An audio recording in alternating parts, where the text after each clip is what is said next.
श्रोता बंधु आमे अभ्यास करुचे श्रीमद् भगवद गीतार तृतीय अध्याय श्लोक नंबर 16 ठारू।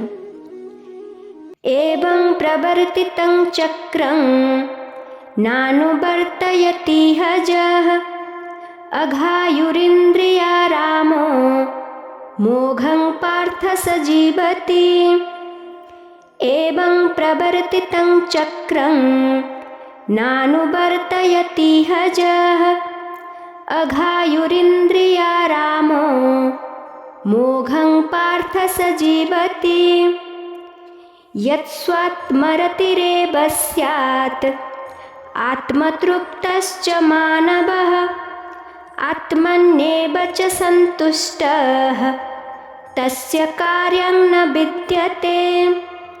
यस्त्वात्मरतिरेव स्यात् आत्मतृप्तश्च मानवः आत्मन्येव च सन्तुष्टः तस्य कार्यं न विद्यते। नैव तस्य कृतेनार्थो नाकृतेनेह कश्चन न चास्य सर्वभूतेषु कश्चिदर्थव्यपाश्रयः। नैव तस्य कृतेनार्थो नाकृतेनेह कश्चन न चास्य सर्वभूतेषु कश्चिदर्थव्यपाश्रयः। तस्माद् असक्तः सततं कार्यकर्मसमाचर असक्तो ह्यचरन् कर्म परम् आप्नोति पुरुषः। तस्मात् असक्तः सततं कार्यं कर्म समाचर असक्तो ह्यचरन् कर्म परम् आप्नोति पुरुषः। कर्मणैव हि संसिद्धिम् आस्थिता जनकादयः लोकसङ्ग्रहमेवापि सम्पश्यन् कर्तुमर्हसि। कर्मणैव हि संसिद्धिम् आस्थिता जनकादयः लोकसङ्ग्रहमेवापि सम्पश्यन् कर्तुमर्हसि।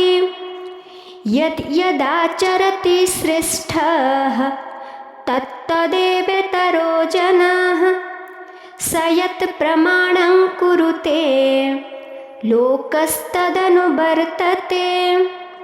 यद् यदाचरति श्रेष्ठः तत्तदेवेतरो जनाः स यत् प्रमाणं कुरुते लोकस्तदनुवर्तते।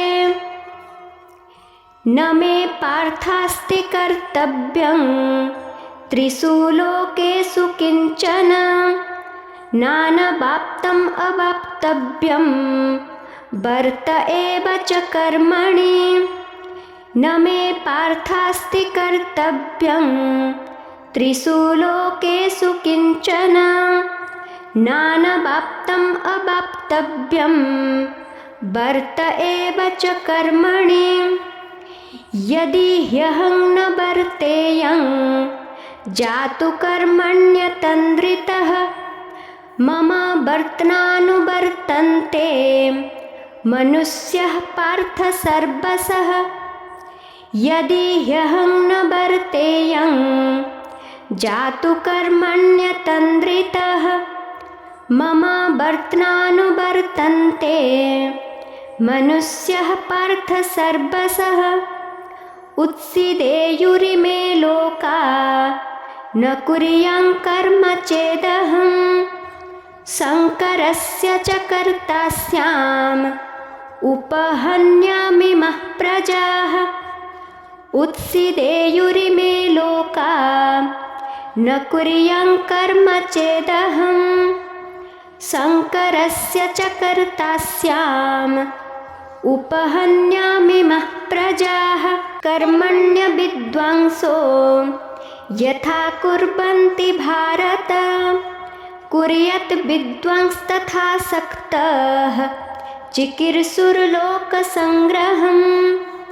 सक्तः कर्मण्य विद्वांसो यथा कुर्वन्ति भारत कुर्यात् विद्वांस्तथा सक्तः चिकीर्षुर्लोकसङ्ग्रहम् न बुद्धिभेदं जनयेत् अज्ञानां कर्मसङ्गिनां योजयेत् सर्वकर्माणि विद्वान् युक्तः समाचरन् न बुद्धिभेदं जनयेत् अज्ञानां कर्मसङ्गिनां योजयेत् सर्वकर्माणि विद्वान् युक्तः समाचरन् प्रकृतेः क्रियमाणानि गुणैः कर्माणि सर्वशः अहङ्कारविमूढात्मा कर्ताहमिति मन्यते प्रकृतेः क्रियमाणानि गुणैः कर्माणि सर्वशः अहङ्कारविमूढात्मा कर्ताहमिति मन्यते तत्त्ववित्तु महाबाहो गुणकर्मविभागयोः गुणागुणेषु वर्तन्त इति मत्वा न सज्जते तत्त्ववित्तु महाबाहो गुणकर्मविभागयोः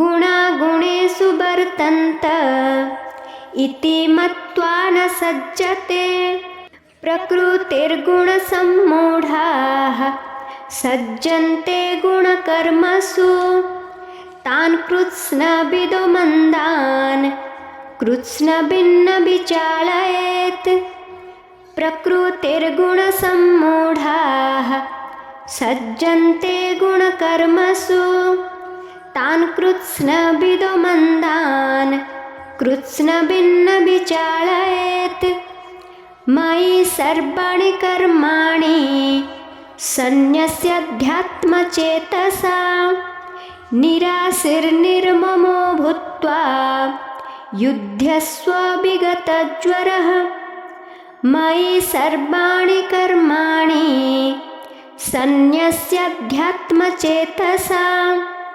निराशीर्निर्ममो भूत्वा युध्यस्व विगतज्वरः।